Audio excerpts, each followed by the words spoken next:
चलिए दोस्तों, आपका स्वागत है आपको अपने YouTube channel Ajit maths classes पे। आरआरबी ग्रुप डी में जितने भी प्रश्न आपको पूछा जा रहा है सभी को मैं आज सॉल्व कराऊंगा। और 2 तारीख को जितने भी शिफ्ट 1 एवं शिफ्ट 2 में पूछा गया है सभी प्रश्न को मैं सॉल्व करूँगा आज। और देखिए दोस्तों, क्वेश्चन नंबर 1 जो है जितने भी क्वेश्चन हैं सभी को मैं आज सॉल्व कराऊँगा और लगभग 10 क्वेश्चन लेकर के आए हैं ये वीडियो में। और सबसे पहले तो मैं एक बात भूल गया हूँ कहने के लिए कि आप हमारे चैनल को लाइक कर दीजिए और सब्सक्राइब कर दीजिए, क्योंकि आपको जहाँ से इसी तरह का प्रश्न मिलता रहेगा। और बिना किसी देरी के मैं आपको प्रश्न को सॉल्व कर रहा हूँ। और देखिए 1 हैश यानी क्वेश्चन नंबर 1 में आपको क्या दे दिया गया है, कहता है 0.784 यानी कि 0.7 उसके बाद 8 पर जहाँ से बार लगा हुआ है, फिर प्लस 0.876 और उसके बाद 0.8 अब उसके बाद 7 पर जहाँ इसको पर बार लगा हुआ है। इसको कैसे आप बनाइएगा, इसको सॉल्व करने के लिए आपको बोला जा रहा है, ठीक है। अब देखिए आपको यहाँ पे सबसे पहले आपको क्या करना होगा कि देखिए इसको मैं बता रहा हूँ। जैसे कि आपको यहाँ पर है 0.784 है, आपको सब लिख दीजिए 784 जो है वही कोई लिख दीजिए। उसके बाद देखिए 784 है तो 784 लिख दिए। अब किसको पे बार नहीं है तो 7 पे बार नहीं है, ये 7 को आप माइनस कर दीजिए, ठीक है। और बटा में आपको क्या लिखना होगा, तो बटा में देखिए आपको जो है कितने अंक पर बार है, तो 8 4 ये दोनों पे बार है, यानी 2 अंक पर बार है, तो यानी कि डबल 9 दे दीजिए, ठीक है। उसके बाद कितने अंक पर बार नहीं है, तो 1 अंक पे ये 7 जो है इसको पे बार नहीं है, यानी कि 1 अंक पे बार नहीं है तो 1 0 यहाँ दे दीजिए, ठीक है। और फिर यहाँ प्लस है तो आप यहाँ प्लस दे दीजिए, ठीक। अब देखिए आपको फिर यहाँ क्या हो गया 8 7 6, यानी कि यहाँ पे दे दीजिए आप 8 और 7 और 6। उसके बाद फिर आप माइनस कीजिए, किसको माइनस कीजिएगा, तो देखिए किसको पे बार नहीं है, तो ये 8 पे बार नहीं है, इसको आप माइनस कर दीजिए, ठीक है। उसके बाद फिर बटा में क्या दीजिएगा, कितने अंक पर बार है तो उतना 9 दीजिए, ठीक है। कितना अंक पर बार है, देखिए 7 और 6 ये दोनों पर बार है, तो 7 6 दोनों पर बार हो गया तो 2 अंक पर बार हो गया, तो यानी कि इसको यहाँ आपको डबल 9 दे देना होगा, ठीक है। उसके बाद कितने अंक पर बार नहीं है, तो ये 8 पे जहाँ 1 अंक पे बार नहीं है, तो यानी कि यहाँ पे आपको 1 0 यहाँ पर दे दीजिए, यानी कि 1 0, ठीक है। अब देखिए आपको क्या करना होगा, 784 में से आप 7 घटाइए, 784 में से आप 7 को घटा लीजिएगा तो यहाँ आपको बचेगा 777, कितना 777 बटा 990। और उसके बाद इधर घटाइएगा 876 में से 8 को घटाइएगा, तो आपको यहाँ पर 876 में से 8 को घटाइएगा तो यहाँ बचेगा 868, कितना 868 बटा 990। अब इसको आगे प्रोसेस कीजिए। जैसे देखिए नीचे वाला जैसे यहाँ पर अंश यहाँ जो है जैसे अंश अभी क्या है आपको मिला हुआ है, जैसे यहाँ पर आता है 990 यहाँ भी है, 990 यहाँ भी है, तो आप इसको भिन्न को जोड़ कीजिएगा तो 777 बटा 990 8 प्लस में 868 बटा 990, इसको दोनों आप ऐड कीजिएगा तो अगर इतना आ जाएगा आपको। देखिए 7 8 इसको दोनों दीजिए, 7 8 15 5 बाकी 1, उसके बाद 7 6 13 और बाकी 1 14 4 बाकी फिर हो जाएगा आपको 1, उसके बाद 7 8 15 बाकी 1 16 और नीचे में आपको आ जाएगा 990। आपको जो है इसका एलसीएम का इसका भी जोड़ करने के बाद आपको आ जाएगा 1645 बटा 990। उसके बाद आपको अपना करता है तो काट फूट दीजिएगा, अपना ऑप्शन के हिसाब से आप अपना काम कीजिएगा, यहाँ से आप अपना बना लीजिएगा, ठीक है। आप चलते आपको आगे की प्रश्न में लेकर के और उसको देखिए, ठीक है दोस्तों। चलिए आप देखिए इसको हम कैसे बनाना है आपको, कहता है कि क्वेश्चन नंबर 2 में आपको आ गए हैं, कहता है 2240 के कुल सम गुणनखंडों की संख्या ज्ञात कीजिए। 2240 के कुल सम गुणनखंडों की संख्या ज्ञात कीजिए। तो सम गुणनखंड की संख्या आपको पूछा जा रहा है, तो सम गुणनखंड की संख्या आप बनाइएगा कैसे, इसको देखिए। जैसे 2240 है तो 2240 जो है आप देखिए यहाँ पर 2240 है, 2240 आप इसको ऐसे कर सकते हैं 224 गुने 10 ऐसे कर सकते हैं, थोड़ा देर के लिए आपको कहते हैं। अगर 224 को आप 10 मल्टीपल कीजिए तो आपको कितना आ जाएगा, 2240 आ जाएगा। अगर 2240 आ जाता है 224 को आप 10 से मल्टीपल करते हैं तो 2240 आ जाता है। तो अगर आपको यहाँ पर ये 10 हो गया, उसके बाद फिर देखिए आपको, और इसको अगर आप 32 को 7 से मल्टीपल करते हैं तो 224 हो जाता है। देखिए 32 को 7 दूनी 14 4 बाकी 1 फिर 7 3 अपने 7 या 21 और बाकी 1 22 हो जाएगा, यानी कि आपको हो गया 224। और ये जो है 10 आपको हम कहते हैं थोड़ा देर के लिए, ये 10 को आप कुछ देर के लिए ऐसे लिख सकते हैं 2 गुने 5, तो फिर तो 10 है, कुछ प्रभाव नहीं पड़ने वाला, क्योंकि इसको यही 10 को हम 2 गुने 5 लिख सकते हैं। अब यहाँ पर आप क्या कीजिए, ये 32 का आप ऐसे भी लिख सकते हैं 2 पर पावर 5, क्या 2 पर पावर 5। अब देखिए 5 को 2 लिखिएगा फिर 32 होगा, और उसके बाद फिर गुना में कितना, इको एगो 2, तो ये 2 लिख दिए। उसके बाद फिर क्या है उसके बाद फिर है आपको 5, ये 5 को दे दीजिए, और उसके बाद फिर क्या है 7, तो 7 को दे दीजिए, ठीक है। अब देखिए 7 को दे दिए, अब क्या हो गया, यहाँ पर 2 पर पावर है 5 हुआ, और यहाँ का कितना है 1, तो यानी कितना हो जाएगा 2 पर पावर 5 और 1 कितना हो जाएगा, आधा मिला पावर जुट जाएगा, 2 पर पावर 6 हो जाएगा, उसके बाद 5 है, उसके बाद फिर है गुना में 7। अब देखिए यहाँ पावर कितना होगा 1 होगा, और यहाँ कितना होगा 1 होगा, कुछ नहीं है। अब आपको पूछता है यहाँ की कुल सम गुणनखंडों की संख्या ज्ञात कीजिए।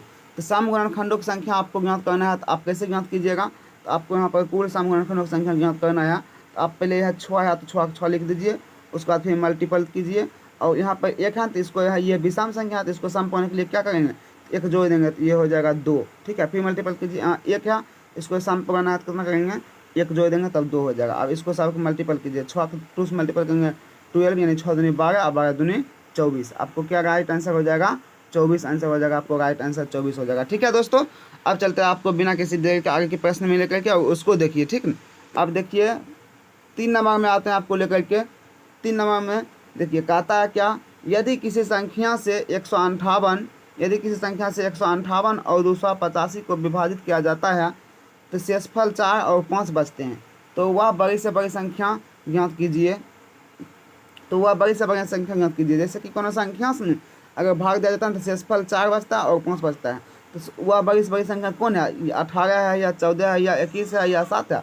ऑप्शन भी आपको दिया गया है, कौन है सबसे बड़ी से बड़ी संख्या, क्योंकि उसको सब भाग देंगे तो हम 4 और 5 बचे। जैसे इसको अगर ये 18 है, ये 18 से इसको हम भाग देंगे तो शेषफल क्या बचेगा 4, और यही 18 से अगर 285 में भाग देंगे तो शेषफल क्या बचेगा 5। बस यही बात पूछता है। देखिए 18 से भाग दे करके देखते हैं। जैसे 158 है, 158 में अगर 18 से भाग देंगे तो 18 8 दापेंगे तो 18 8 144, 144 8 दाम कटेगा 18 8 144।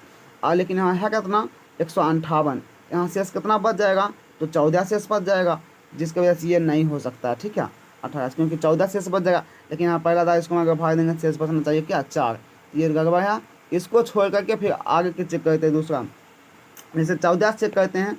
देखिए और दूसरा भी विधि है, उसको नहीं बताते हैं, और यही विधि से बताते हैं। जैसे आपको यहाँ पर अगर आ गया कि 14, तो 14 से आप चेक करके देखिए 158 में देखिए 14 से अगर यहाँ 15 है, 14 एक दाप लगाएंगे तो कितना हो जाएगा, 14 एक दाप पड़ेंगे 14, फिर 15 एक बचा लगेगा, 1 पर 8 18, 14 फिर एक दाप पड़ेंगे तो हो जाएगा 14, लेकिन 18 है तो 4 शेष बच जाएगा इसको हम, ठीक है। इसको हम भाग दे करके देखिए आपको 4 शेष बच जाएगा, ठीक है। और उसके बाद फिर जो है इसको हम 4 बचेगा, तो फिर इसको हम भाग दे करके देखिएगा, इसको हम भाग दे करके देखिएगा, ये कितना है 285 है, कितना है 285। इसको हम भाग दीजिए तो यानी कि 14 से तो 14 दूनी 28 कट गया पूरा पूरा, बचता है यही 5, तो ये 5 बच गया। तो आपको यही करना ही था, इसको हम भाग देंगे 4 से बचना चाहिए, इसको हम भाग देंगे तो 5 से बचना चाहिए। तो 4 भी आ गया 5 भी आ गया, तो इसका मतलब है कि इसको हम आ गया तो ये सब गलत होगा ईयर, और यही आपको राइट आंसर हो जाता है, ठीक है। आप दोस्तों आपको आगे की प्रश्न में लेकर के चलते हैं। आपको अगर हमारा पढ़ाई अच्छा लगे तो आप हमारे चैनल को लाइक कीजिए और सब्सक्राइब कीजिए दोस्तों। इससे हमको यह होगा कि हमको जैसे मनोबल बढ़ता जाएगा, और इसी तरह हम आपको बीच आते रहेंगे वीडियो लेकर के, अच्छे अच्छे प्रश्न लेकर के आएंगे और सॉल्व करेंगे। आप लोगों के लिए बहुत बहुत मैं दोस्तों जो आभारी रहूँगा। आप हमको चैनल को सब्सक्राइब जरूर से जरूर कीजिए, ठीक है। चलते आपको आगे के प्रश्न लेकर के। देखिए इसको हम क्या दे दिया गया है, कहता किसी वस्तु को 960 में बेचने पर 4% की हानि होता है। किसी वस्तु को 960 में बेचने पर कितना प्रतिशत का हानि होता है, 4%। अब देखिए कोई भी वस्तु कोई भी चीज़ अपने आप कितना प्रतिशत कहता है 100%। अगर 100% का कहता है, अभी 4% को हानि हो जाता है बेचता है, इसका मतलब है कि 96% बचता होगा। 96%, तो 96% में कितना रुपया है 960 रुपया है। उसके बाद देखिए आपको क्या हो जाएगा, तो इसका अगर 96% में 960, अब देखिए 4% हानि होता है तो 96%, तो 96% में बेचता कितना है 960 रुपया में, 96% मतलब कितना 960 रुपया है। हाँ, तो आपको क्रय मूल्य इसका कितना होगा, क्रय मूल्य यानी 100% बराबर क्या होगा इसका, ये निकालना है। सोचिए कि आपको जो है यहाँ 960 को 960 है तो 960, और उसके बाद आप फिर यहाँ 100 से गुना कीजिए, और उसके बाद ये गुना हो गया, और यहाँ 96 से फिर भाग दीजिए, तो 96 है कि कितना हो जाएगा 960, और ये 110 से गुना कीजिए तो कितना आ जाएगा 1000, कितना आ जाएगा 1000। ये यानी कि ये जो है 1000 में कोई वस्तु खरीदा होगा और 960 में बेचता है, जिसकी वजह से इसको 4% हानि हो रहा है, ठीक है। तो इसका हम क्रय मूल्य निकाल लिए कितना 1000, ठीक है। और फिर आगे कहता है 1000, इसका क्रय मूल्य निकाल के रखे हुए हैं, यहाँ लिख देते हैं 1000, ठीक है। इसको ध्यान में रखिएगा, 1000 इसको निकाल लिए हैं। उसके बाद फिर जैसे उसको आगे क्या कहता है, उसको कहते हैं। देखिए जैसे फिर आगे कहता है,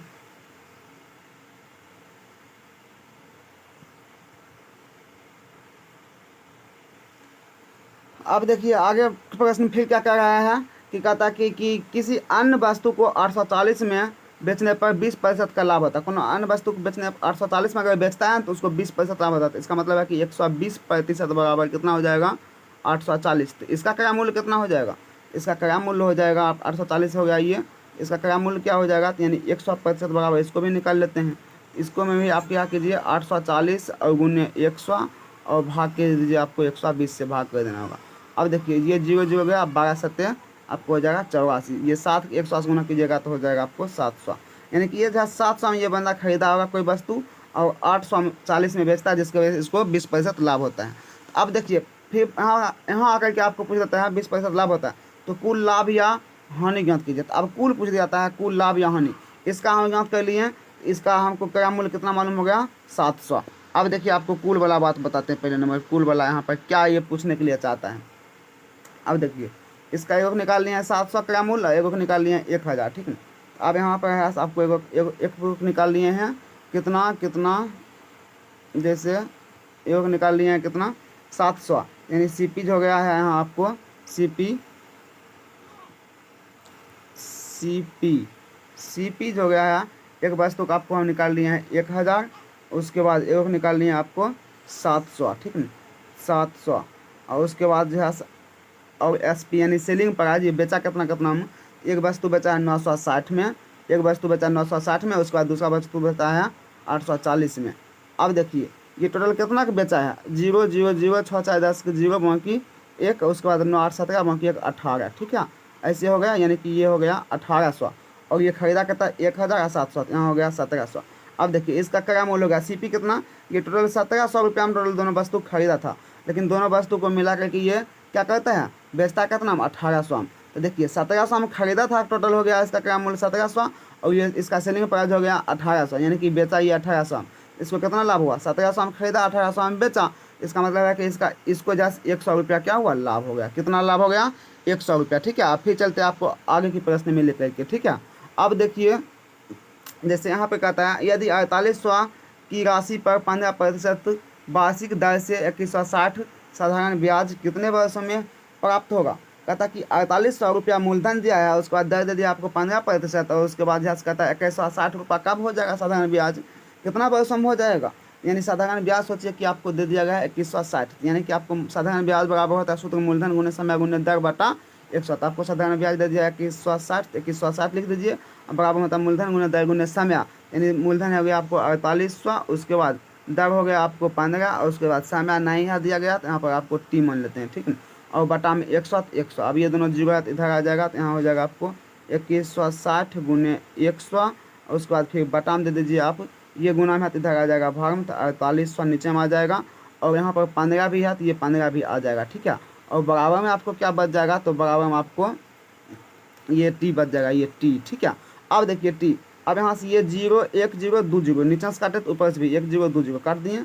उसके बाद फिर आप काटिए यहाँ पर किसको से 15 के पास काटिए, तो इसको 15 के पास 15 से कटेगा, 15 कम 15 और उसके बाद फिर 15 कम 15 फिर 6 बचेगा, यहाँ हो जाएगा 15 चौके 60, उसके बाद फिर 66 फिर 6 बचेगा तो 15 चौके 60, यानी सोचे कि 144 दाम यहाँ कट जाएगा, ठीक है। उसके बाद फिर क्या हो जाएगा 48 बचा हुआ यहाँ, 48 का अगर आप 3 दा पढ़ते हैं 3 दा तो आपको 144 आ जाएगा। कितना आ जाएगा 144, ठीक है। जिसका वजह से आपका टाइम निकल गया कितना 3 बरस, कितना बरस 3 बरस आपको टाइम निकल गया और आपको यह भी प्रश्न समाप्त होता है। फिर चलते हैं आपको आगे की प्रश्न में लेकर के और उसको देखिए, ठीक है। जैसे देखिए यहाँ कहता है A किसी कार्य को 15 दिन में तथा B किसी कार्य को 20 दिन में समाप्त करते हैं, तो दोनों मिलकर उस कार्य को कितने दिन में समाप्त करेंगे। अब A किसी कार्य को 15 दिन में और B किसी कार्य को 20 दिन में, तो 15 और 20 ये दोनों का जो है LCM निकाल लीजिए, आपको आ जाएगा 60। कितना आ जाएगा 60 आ जाएगा। तो अब देखिए 15 पर 60 कितना दाम आएगा 4 दाम, यानी सोचे कि A जो है ये 4 भाग काम करता है और उसके बाद 20 का 60 कितना आएगा 3 दाम, यानी सोचे कि 20 यानी 20 है 3, यानी दोनों मिल कितना करेगा, इसका दोनों कैपेसिटी हो जाएगा 4 3 7, इतना कैपेसिटी से काम करता है। अगर दोनों को जोड़ देते हैं तब 7 कहता कि दोनों मिल करके करेगा तब, यानी कि 60 है, दोनों का अगर एलसीएम ले लिए 60, यानी इस 60 में आप 7 से क्या कीजिए, डिवाइड कीजिए 7 से, आपको आ जाएगा 7 अठे 56, यानी ऐसे हो जाएगा 7 अठे 56, यहाँ हो जाएगा 8, यहाँ 8, और उसके बाद यहाँ 4, 7 अठे 56 और 4 60, इतना दिन आपको इसको दोनों मिल, ये दोनों अगर मिल करेगा तो इतना दिन में कर जाएगा 8.4/7 दिनों में। ठीक है, फिर चलते आपको आगे की प्रश्न मिल करके उसको देखिए। जैसे देखिए यहाँ पे आपको दे दिया गया दो संख्याओं का अनुपात 3:4 है, उनका लघुत्तम समवर्तक 180 है। दूसरी संख्या क्या है? दो संख्या को जहाँ 3:4 है, दो संख्या दे दिया गया 3:4, और इस ये दोनों संख्या का ना आपको बोल दिया गया कि लघुत्तम कितना 180 है। लघुत्तम अगर लिया तो 180 आया है, तो कहता है कि दूसरी संख्या है क्या, दे दिया 3:4 मानते हैं, ये 3x है और ये 4x है। अब देखिए ये 3 4 के जैसे आपको मल्टीपल करना, 3 चौके 12, और ये 180 में 12 से भाग दीजिए, आपको 15 दाम कट जाएगा। और ये दूसरी संख्या, तो पहली संख्या हुआ ये 3 और दूसरी संख्या हुआ, पहली संख्या ये 3, दूसरी संख्या 4, तो ये 4 को 15 से मल्टीपल कीजिए, 15 चौके 60, और दूसरी संख्या आपको हो जाएगा ये 60। ठीक है, और यही राइट आंसर हुआ। फिर चलते हैं आपको आगे के प्रश्न में करके, और ये देखिए क्वेश्चन नंबर 9 में। अब देखिए कहता है कि एक किसान 5 दिनों में 3 एकड़ ज़मीन जोतता है, वह 12 एकड़ ज़मीन कितने दिनों में जोत सकता है? 5 दिनों में कितना एकड़ ज़मीन जोतता है? 3 एकड़। 5 दिन में देखिए, ये तो आसान क्वेश्चन है।